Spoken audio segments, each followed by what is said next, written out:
we're going across the entire NFL, previewing all 32 football teams, starting with the team who won the Super Bowl down to the team who earned the first overall pick. And today we're doing the Los Angeles Chargers. And the first thing that I want to say about all of this is, yes, Justin Herbert had a poor playoff performance last year. And that is completely, that happens from time to time. The narrative that Justin Herbert isn't good is a bad one, because if you just take like the sample size across all the games that he played, it's like the Lamar Jackson argument that I always make, where like people are like, Lamar sucks in the playoffs. It's like, okay, but the 80 other games outside of the 7 playoff games he's played, he's really, really good in them. So I'm going to go with the larger sample size outside of the smaller sample size. And that's kind of the Justin Herbert case at this point, where like, don't be a prisoner of the moment. Like, Matt Stafford was stuck in Detroit forever. And everybody realized how talented he was. Everybody realized how good he was. And then he finally goes to the Rams with a really good head coach and a good roster. Aaron Donald, a Hall of Famer, Jalen Ramsey in his prime on defense. And like, he goes and wins a Super Bowl finally. And now he's on another super team. So it's like, don't be a prisoner of the moment and sit there and hate on Justin Herbert when like, that's just like, you're just like not correct on that. The way that Justin Herbert plays quarterback is like, you don't see it that often anymore. Like, when you watch him play, it clearly jumps out on the screen because you're like, wow, he's able to do things that not many other quarterbacks are able to do. He's able to throw balls that not many other quarterbacks are able to throw, and he's asked to do so much, and he makes it look effortless. So there's that. And what do you have to say about the Justin Herbert hate? I think it's fucking stupid. I mean, I think that there's probably 29 NFL teams where if Justin Herbert became available, they would immediately leave their quarterback that they currently have in the dust and say, yeah, how do we get Justin Herbert on our team? I don't even like, maybe the Chiefs hold on to Mahomes. I think that they would, obviously, that the Bills hold on to Josh Allen. And then I think the Ravens could probably have an argument for Lamar Jackson, but like, well, apparently the Ravens are ready to move on from Lamar, so maybe you're wrong about that one. I'm wrong about that, but my point still stands. I think 95% of the NFL would kick their current quarterback to the curb if they had a chance to bring Justin Herbert in and be their quarterback for the future. You're an Eagles fan. What would you do if the Eagles could acquire Justin Herbert? I would legitimately give up my first unborn child. Would you cry? I would name my first child Justin. Yeah. It would be that big of a deal. I'm with you on that. That would be amazing. That would be amazing. Because I already know that if you bring him into Philadelphia, he's already going to have good players around him. That's not going to be the problem. And a front office that actually cares. And I think finally the Chargers are starting to do a little bit better at that. They finally like got him a decent head coach in Harbaugh. But I think that the narrative around Justin Herbert and when we talked about the Texans, I think the CJ Stroud and Justin Herbert narratives have gotten blown completely out of proportion. And I think they're on two different levels of quarterback. I think Justin Herbert is at a different level, but I still think that they both get treated like shit and everybody just says they suck. And that's just not the case.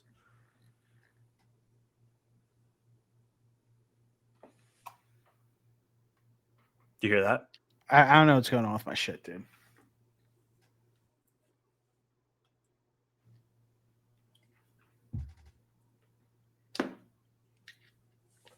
Can you hear me? Talk. Can you hear me?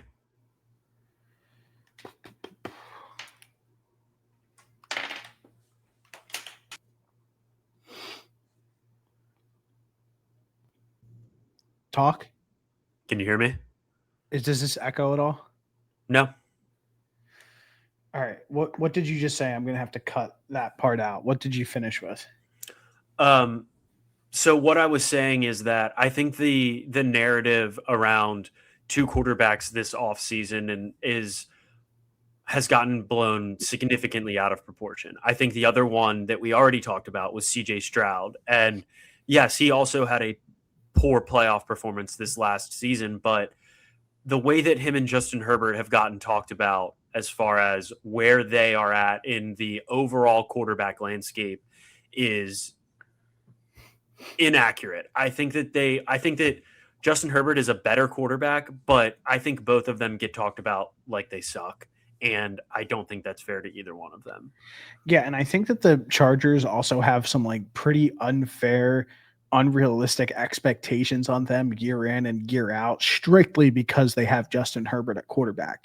And what he's able to do on a year in and year in basis, other than last year when he was hurt and missed a ton of games, is he leads them to the playoffs and takes them to the playoffs no matter what, if he's healthy. And he's able to do that. I feel like when Harbaugh came into Los Angeles, the fact that they were so far ahead of schedule from the point of just winning football games, people really forgot, like when Jesse Minter and Harbaugh showed up, like how far away they were at the end of the season before Harbaugh got hired. Then Harbaugh comes in, establishes a level of competence with Justin Herbert as quarterback, and then they go and win a ton of football games. And that happens when you have a good coach and a great quarterback. Then on top of that, you're finally starting to get ahead of it. You're ahead of schedule again. And last year, it felt like, okay, it's really time for the Chargers to take that next step and at least win a playoff game. And then again, the same story that we hear year in and year out, and it's a part of the game. But when you're missing the amount of high-level talent that they had on their roster missing last season, what are you really supposed to expect? Even like the Omarion Hampton situation where he comes in, he's starting to look decent. He like hurts his ankle, misses like majority of the season, and then comes back and like looks relatively decent. Ladd McConkey was beat up all last season. And then you lose your two generational tackles, Joe Alt and Rashawn Slater, who they invested a ton of money and resources into.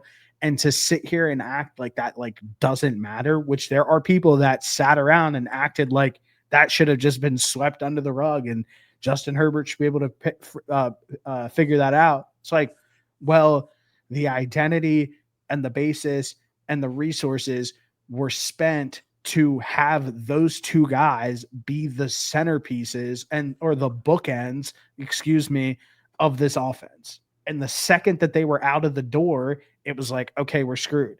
Then the first round running back that they take gets hurt. Then it's like, okay, we need to pivot and figure something else out. And they did. And they won big games all year last year. So really what happened is by the time they got to the playoffs, you get exposed in the playoffs because it's a very we see it year after year.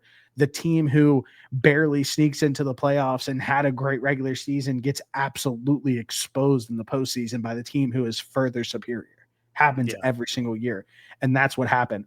All the injuries, all the inconsistencies of players going in and out of the lineup finally stacked up in that playoff game. And we watched a bad performance from Herbert, a bad performance from the offense, and a bad performance from the defense. And that's the game. I also want to be clear when we say this, like, it's not a guarantee. Like, if Rashawn Slater and Joe Alt were there, we're not saying that the Chargers were going to win a Super Bowl by any means.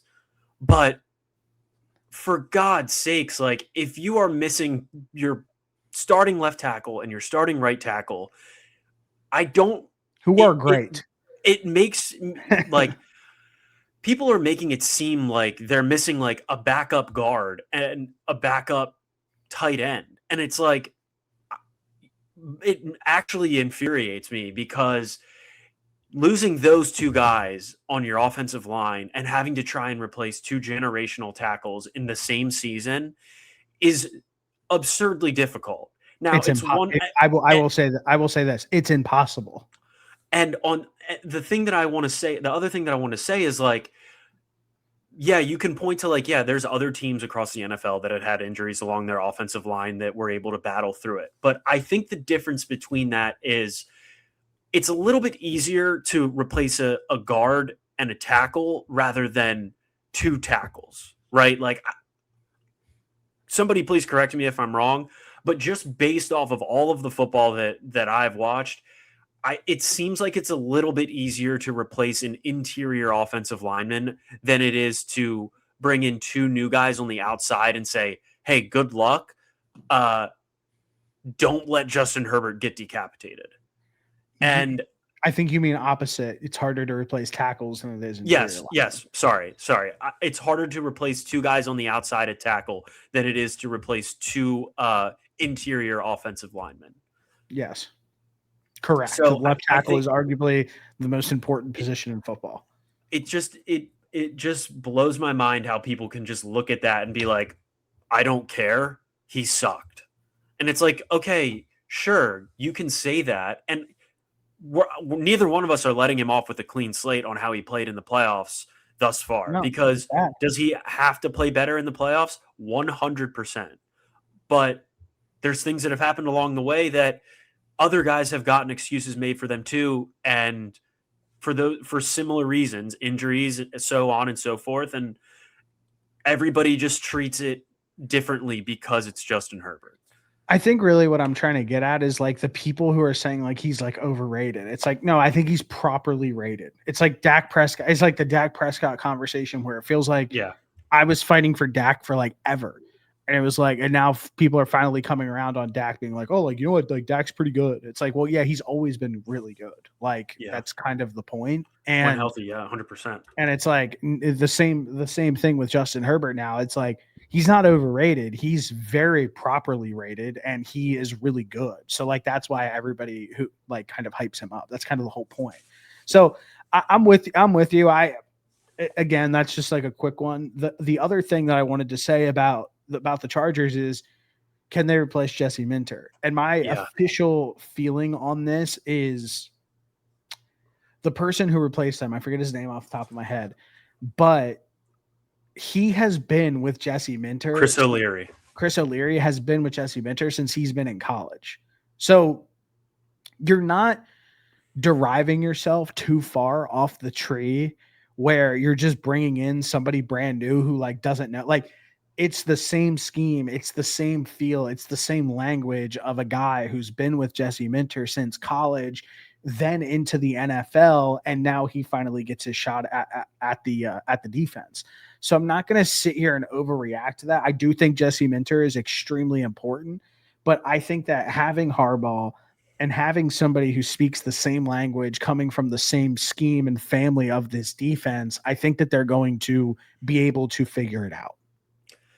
Yeah, I'm glad you brought that up because I am a little worried, but ultimately not extremely worried about this Chargers defense. Now, I say that for the same reason that you did, because I think it's important that they're bringing somebody in that has worked with Jesse Minter for a long time. I'm just looking at the overall defensive numbers that the Chargers put up last year, and they were top 10 in everything. And I don't think they're going to be at that point again this year. And if they are, hats off to Chris O'Leary. He coached his ass off. But the Chargers were 5th in total defense, 5th in passing defense, 8th in rushing defense, 9th in points allowed. They had 19 interceptions, which was tied for 3rd in the NFL. They had 45 sacks, which was tied for 10th. And they had a +2 turnover differential, which was 11th in the NFL. So on all accounts, this was a top 10 defense last year. I expect them to take a little bit of a step back, but on the flip side of it, I think they probably had one of the best hires from a coaching standpoint this offseason, bringing in I'm literally Mike McDaniel. Mike McDaniels, yes. I think that was the very next thing that was coming off. It was just like not addition by subtraction at this point, but it's like, can we get 80% of what we had with this defensive play caller? Yeah. And then we bring in probably, I mean, what he did in Miami 2 seasons ago, I think it was, before it really fell off the rails in Miami, where Tua led the league in passing and with passing touchdowns. Like, to think that there was a offense that, remember when they put up 70 on the Broncos and everybody was like, is this the greatest offense of all time? To now Tua is fighting for a spot on a roster with the Atlanta Falcons, and he's probably going to play this year, but like he's washed and nobody wants him anymore. To see like what he was able to do with that compared to like now, it's like you give this guy Justin Herbert and you give him this offensive line, you give him Omarion Hampton, and obviously we can talk about their wide receivers. I don't think that they're that great, but I do like them. Like I don't hate their wide receivers. It's like the sky's the limit with what this offense could possibly be. And immediately my gut reaction is this is Justin Herbert MVP year. 100%. This is a guy who could unlock Justin Herbert to firmly be in those MVP discussions. Why do we say that? Because he was able to do it with Tua Tagovailoa, and Tua stinks. Yeah. And to give somebody who has proven that they have a pretty good track record of being pretty damn good on offense, I feel really, really strongly about the fact that Justin Herbert has probably his best chance ever this season to win an MVP. I completely agree with you. I've already been telling people that Justin Herbert is my MVP for this season. And I'm pretty sure I picked him last year.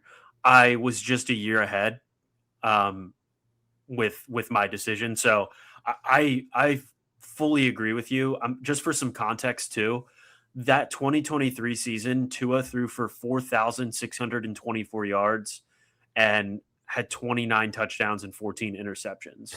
And that's with somebody that is like limited as to what they can do offensively when it comes to throwing the football. Now, he did have Tyreek Hill and Jalen Waddle, but 4,600 yards is pretty impressive for a guy that's battling to stay on an NFL roster at this point. Looking back at some of Justin Herbert's years, his best year was 2021. He threw for 5K. I'm not ruling that out. I'm not ruling that out at all for this season. I think I would be. I think it's worth sprinkling money on it, but because of the way that Harbaugh likes to coach, he does like to establish the run. And I think that will slightly limit Herbert from getting 5K. But if you want to throw a couple dollars on it, I won't hate it. I completely disagree. I mean, I think that Mike McDaniel has obviously some of his best attributes is his ability to accentuate this run game and make the run game extremely good. I mean, look at what he did with like Raheem Mostert, and I'm not. I know that. I'm just saying. So like, I think that like it is more of a compliment to be able to have a prolific run game to open up the pass more than anything else. I don't think that it's going to like. I don't think Harbaugh is like Sirianni style. We need to clock control football. No. So that's why I feel completely fine. If they do want to establish the run, I feel better about that their passing game is just going to be that much stronger. I think their passing game is going to be strong no matter what. I think that Harbaugh prefers to run the football a little bit more or have a more balanced offense, which I think by default would make it a little bit more difficult for him to get to 5K. But with that being said, schematically, McDaniel does it better than almost anybody else from an offensive coordinator standpoint. So I think there is a world where he can get to it, but at the end of the day, I agree with you. I think this has Justin Herbert MVP season written all over it. I don't think that the wide receiver room is anything incredible, but I think it's feasible. I love him. I don't know what it is. Why do I love Quentin Johnston so much? Like I don't understand why I cannot quit Quentin Johnston. Like I just think he's just so good. And I mean, I did walk in on you watching Quentin Johnston TCU highlights one time, eating a bowl of chili. Stop. And I'm with you. I like him, and we saw like at the beginning of the season last year when Quentin Johnston was like balling out. And like he was like having big games, and then he kind of like teetered off like towards the end of the year. I think that like having somebody like Mike McDaniel in the building to just be able to continue to like build on these strong points and like hype these guys up and make them play their best football. I mean, Tyreek Hill was playing his best football with the Dolphins, and he was like saying like, yeah, Tua's a more accurate quarterback than Patrick Mahomes. Like there was a point in time that these were like real quotes, and this was actually happening. And yeah, we've come so far at this point now, but like you have to remember how Mike McDaniel had everybody moving on the Miami Dolphins before it got really, really bad in Miami. And that it wasn't even necessarily like a schematic offensive thing as to why it got bad. It was just Tua got 12 concussions and their backup quarterback was Skylar Thompson. And Mike White. He played in the playoff game. And so like as long as Justin Herbert's out there, me and you could both go out there today, and I think that he would be able to scheme us open with Justin Herbert playing quarterback. Yeah, if I was playing fullback, for sure. Yeah, you would be Kyle Juszczyk. Yeah, exactly. Correct. I'd be Ladd McConkey. But either way, the Quentin Johnson thing, like you don't have motion like that anymore. Not anymore. I am. But the Quentin Johnson thing that you touched on, he led the team in receiving touchdowns. He had 8 touchdowns last year. Something to build on. I think he finishes with 22 this year. One short of the record. Okay. He's Randy Moss.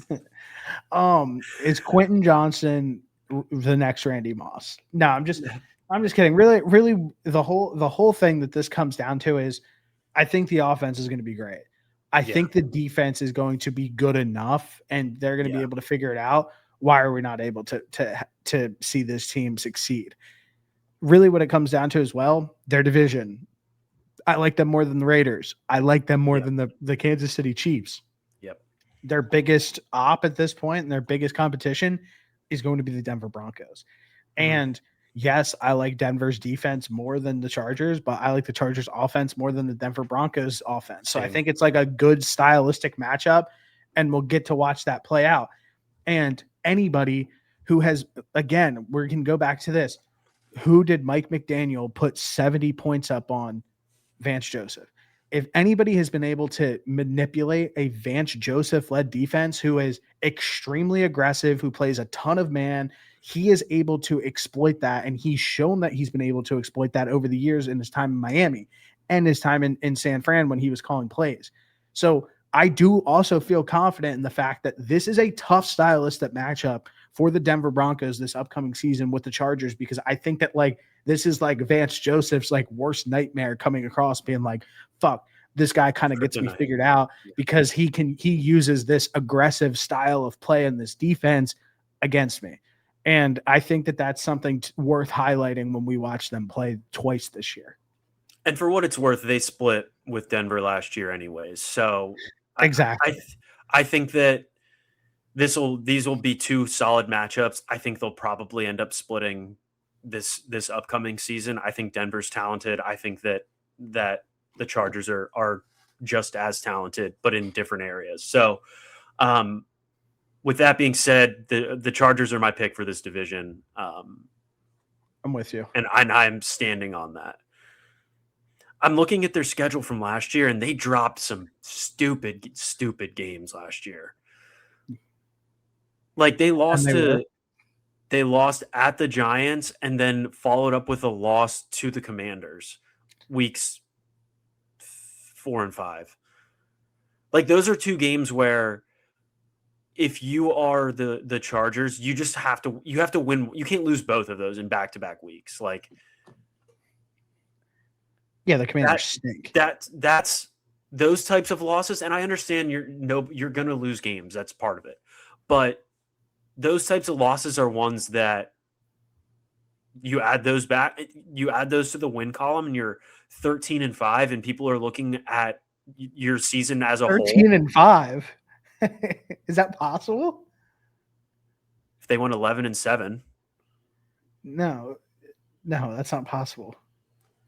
I guess I'm including the playoff game too. Sorry. Okay. Sorry. I'm looking at the whole 13 and 5. Sorry, I'm looking at the whole thing. Like you take those 2 losses, and you're 13-5 for like a season. And I've never heard somebody say it like that before. I'm like, look at how it is in this book. That's fine. I agree. I understand.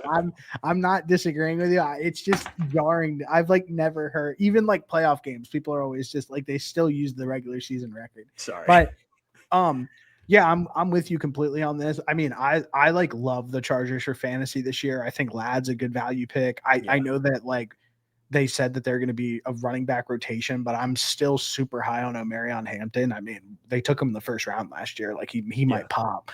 So I really like everything about this team. I'm with you. I like this team to win the division. I just like them a little bit more than the Broncos offensively. And I don't know how far that they'll go in the playoffs, but I stamped the Patriots as my Super Bowl pick. I could see the Chargers being being a team that could if they can stay healthy. And obviously that's always a big question with every team in the NFL, but this is the year where I'm expecting them to at least win one playoff game. 100%. Like if you have to go out and win one playoff game. Otherwise we're going to have to sit here and actually start judging things like what's wrong. Is it the roster? Is it this? Is it that? Because now it's firmly the window to go out and win a playoff game. Yeah, I fully agree. This team should win at least one playoff game, maybe two.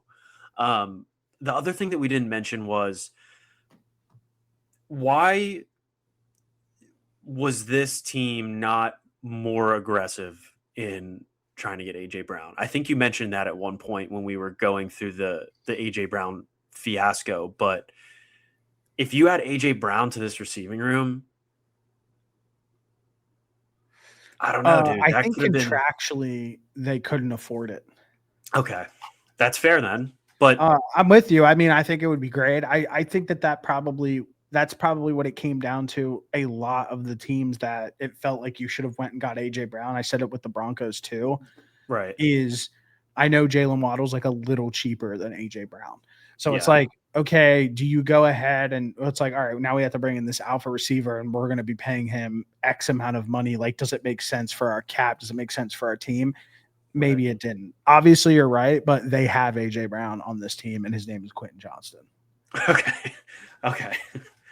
That's Randy Moss, please. So, I mean, that's all I got to say. He had more touchdowns than AJ Brown last year. So, yeah, that's my prediction though. That's your prediction. So let's run it. I just spit it. Good girl, we're getting paper as a passion. Collect the stacks and bring it back, man, and take vision.